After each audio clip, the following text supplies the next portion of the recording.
This is An Infinite Path, spoken word essays by Niles Heckman, some of which go on to become our documentary short subject films, half of which release freely here through the podcast, all of which can be found through your support at nilesheckman.com.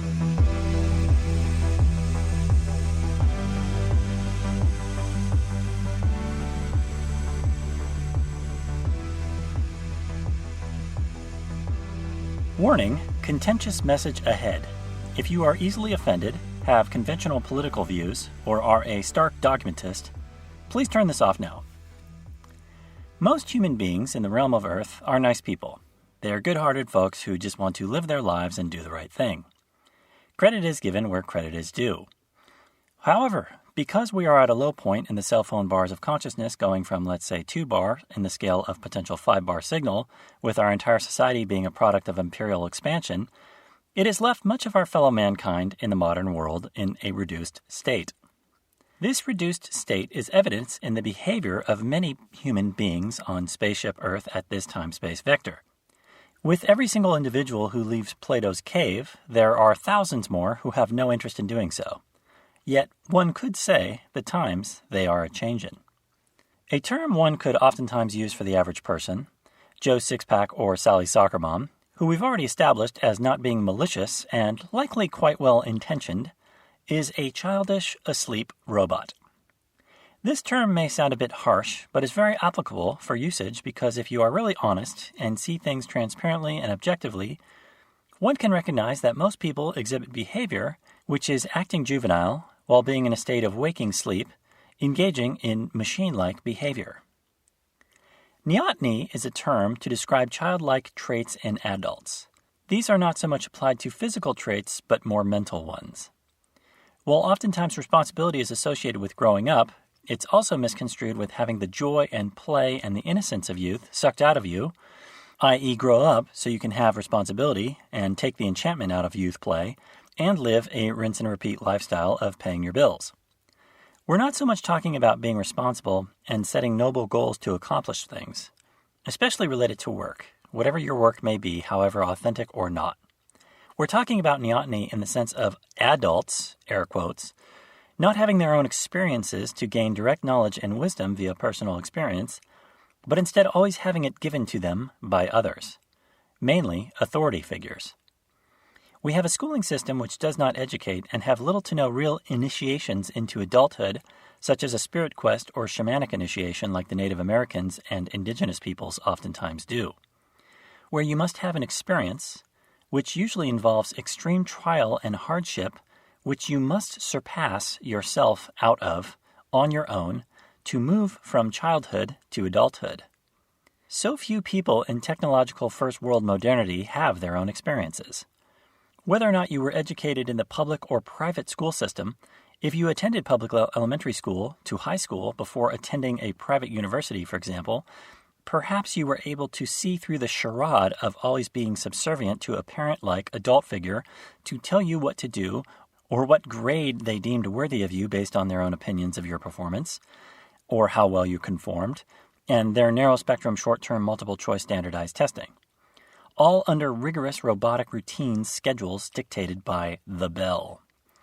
Unless you are living in a cabin in the woods being 100% self-governing while living off the land, it's likely this outsourcing of your own ability to be an independent operator continues through your entire life, even into your 40s, 50s, 60s, and upward. Whether you're polarized more liberal and may look at the government as a mother figure to help those in need, or polarize more conservative and think of it and corporations as a father figure you need to protect you, you are still reliant on an authority figure to tell you what to think. True adulthood comes from when you actually begin to formulate your own thoughts, notions, and ideas from you and you alone. For the most part, that can only come directly through self-sufficiency or multicultural, oftentimes multilingual, and sometimes even multidimensional travel and interaction. Men oftentimes stay in partial childlike states over women. This is especially evident by the urban-influenced 45-year-old man who wears a basketball jersey and a baseball hat. A mature woman in a relationship can oftentimes be a good help for a male to stop wearing baggy pants, to tuck in their shirts, to buy more than one suit for that occasional wedding which you will attend, and to maybe even perhaps get those suits tailored. because a suit appeals to a man, while a sports jersey appeals to a young, immature boy. Extend that into the love of adolescent sports, designed for adolescence, continued all the way through adulthood. Aleister Crowley once said, "Consider the popularity of the sport, the babyish enthusiasm that it excites, no seed of purpose in it." While sports are one of numerous entertainment outlets, and we all enjoy our forms of entertainment here and there during some rest and relaxation time, deep down we do know that these outlets are contractive and not expansive, resulting ultimately in only mindless escape over betterment of self through the development of a skill or a craft. We may have a friend who dresses to impress, and when asked by another friend, "Do you iron your shirts?" he responds, "You mean like an adult?" All fashion aside, the man in the business suit driving the BMW may look like an adult on the outside, extrinsically, but get him out of his comfort zone, let's perhaps say rear-ending that piece of German engineering, and see how quickly he devolves into schoolyard childishness in terms of confrontation. This certainly doesn't apply to every gal or guy in that business suit supporting their family through their robotic role in the workforce, but it applies to the majority. A similar trueness with them can be derived from their behavior on comment threads on articles or political discussions, in which the keyboard and screen amplify the negative traits through their separation and anonymity, oftentimes elevating that immaturity. Evident by those threads being 98% echo chamber and flame war, regurgitating the talking points their camp has handed down from them on high, and 2% open-minded discourse and original thought. As an extension of this, much of our outdated societal operating system gets folks to consent to things they don't need to consent to. Their minds are so front-loaded with assumptions that they think they know what they really do not know. They have been conditioned throughout life in a culture and society which gets massive amounts of these not quite mature beings to consent to their overlords. A good test for this is the apophatic question, "Do you know what color the sky is?" The correct answer not being blue, but instead yes, because the question was not, "What color is the sky?" but instead, "Do you know what color the sky is?" Another example being when a police officer has stopped you by the side of the highway and asks you the question, "Do you understand?" What he's really saying is, "Do you stand under my authority?"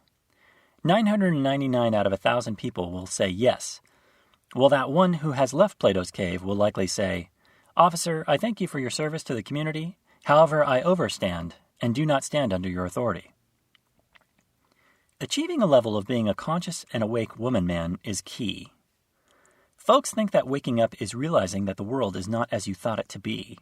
That from a socio-political standpoint, much of what you once thought is eventually realized to in fact be the opposite. While that is certainly a step along the way, one can go further. Future essays will laser beam deeply more on that specific channel at a later time, but much of what the not fully mature woman or man will be doing prior to their steps up towards deeper knowledge, that gal or guy driving that BMW to their office, is to behave in a machine-like state just the way the school bell indoctrinated them into day in, day out, repeating those same patterns and occurrences, thinking that their life could never be a bohemian life of uniqueness, enchantment, and originality, doing what feels right for them and them alone, living in the moment day by day, but instead doing what the society expects of them. Go to college, get a job, have children, pay your taxes, and tell yourself you are free.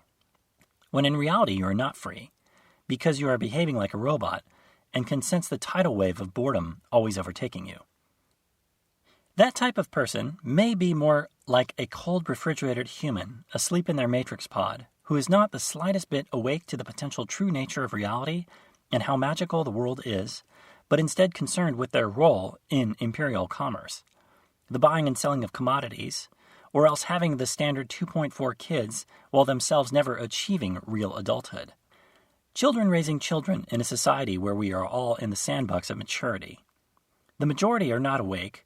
They may be 5 cents conscious, but are multidimensionally unconscious to the much deeper and greater possibilities of the worlds, as well as the wizards which they are perfectly capable of becoming with great deals of inner work. They are in an artificially induced state of consciousness which resembles sleep. They do not see that all is a reflection of the internal, that there is no separation, and that they have a direct connection to divinity, that they are all that has ever been and all that will ever be. As the Armenian Sufi mystic George Ivanovich Gurdjieff once said in regards to humanity, machines they are born and machines they will die. So it's not like the species as a whole is irretrievably flawed. Nothing could be further from the truth. But instead, don't expect to see massive amounts of progress on a planet with the vast majority of its inhabitants being asleep. But you are not entirely all those things, are you?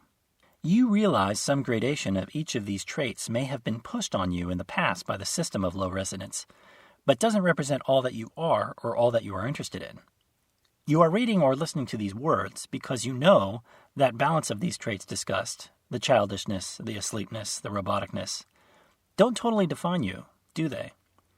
You are aware of the part of you which may need to behave these ways on occasion if you phase in and out of unreality, but these things in no way totally encapsulate all that you are.